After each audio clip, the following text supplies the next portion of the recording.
Mae fi yw'r Wir Winwydden. Dyna beth mae Iesu Grist yn dweud yn Ioan 15, adnod 1. Nawr, fi'n siŵr bod rai o chi'n gwybod, fi yn mwynhau garddio. A un o hoff bethau fi i tyfu yw tomatos. Mae gan tomato un prif winwydden, sef canol y planhigyn tomato. A allan o'r winwydden, mae gyda ni lot o canghennau arall. Ac ar y canghennau yma, dyna lle ni'n cael y tomatos. Ond, weithiau, mae rhai o'r canghennau yn gallu torri off tipyn bach. A wedyn, os dyn nhw ddim yn dal ar y winwydden, dal ar canol y planhigyn tomatos, dyn nhw ddim yn mynd i dyfu'n fawr iawn. Maen nhw'n mynd i fynd yn frown. Fi ddim yn meddwl bydden nhw'n tyfu unrhyw tomatos. Felly, beth sy'n rhaid i fi wneud? Wel, mae rhaid i fi wneud yn siŵr bod fi'n torri y darnau ychyfu off. Achos maen nhw yn mynd i dwyn lot o ddŵr o'r winwydden. Felly fi'n torri nhw off.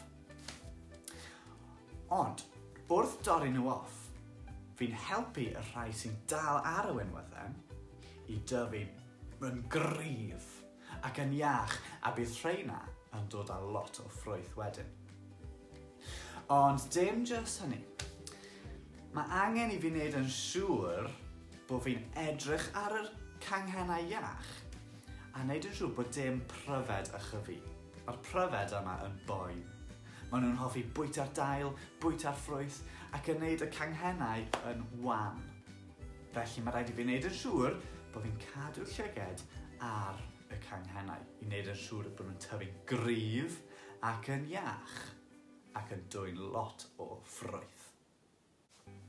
Hyd yn oed, os fi'n wneud hwnna i gyd, bydd y dal ddim yn gweithio.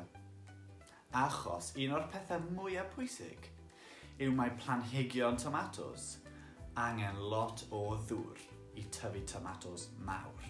Felly, mae angen wneud yn siŵr bod fi'n rhoi dŵr i'r pridd, a wedyn mae'r winwydden yn amsugno'r dŵr lan, a wedyn mae'r canghennau yn cael y dŵr o'r winwydden. Mae hwnna'n bwysig iawn. Reit, pam ydw i'n dysgu chi sut i dyfu planhigyn tomatos? Wel, mae Iesu'n dweud, fel ni wedi clywed, taw fe yw'r prif winwydden. A mae e hefyd yn dweud, taw ni yw'r canghennau sy'n tyfu off y winwydden. Ni yw'r pethau sy'n mynd i ddod â ffrwyth yn dod ar tomatos. Chwi yw'r canghennau. Felly, yn union fel mae'r canghennau angen dal ar y winwydden, fel planhigyn tomatos, mae rhaid i ni ddal ar Iesu Grist i wneud yn siŵr bod ni'n tyfu'n gryf ac yn dwyn lot o ffrwyth. Ond hefyd, mae'r winwydden yn dal ar y canghennau hefyd. Nawr, os ni'n dal ar Iesu Grist yn gryf, gewn ni bywyd. Ond, ydych chi'n cofio beth oedd angen ar y planhigyn tomato? Mae angen y ffermwr i edrych ar ôl. A mae Iesu'n dweud, taw Duw yw'r ffarmwr. Mae Duw yn wneud yn siŵr bod dim pryfed ychyfu arno ni, yn cadw pethau drwg i ffwrdd ohono ni, y canghennau. Mae Duw yn wneud yn siŵr bod ni'n cael lot o ddŵr, lot o fywyd, trwy Iesu Grist, sef y winwydden. Am tad yw'r gwynllanwr. Felly cofiwch, mae rhaid i ni ddal yn gryf ar Iesu Grist. A trwy Iesu Grist, gewn ni bywyd cryf a ffrwythron, llawn ffrwyth. Mae gen i un sialens bach i chi. Ni wedi sôn lot am ffrwyth. Sialens fi i chi yw ffeindio mas pa ffrwyth ydyn ni'n tyfu. Dydw i ddim yn tyfu tomatos. Fi ddim yn siŵr amdano chi.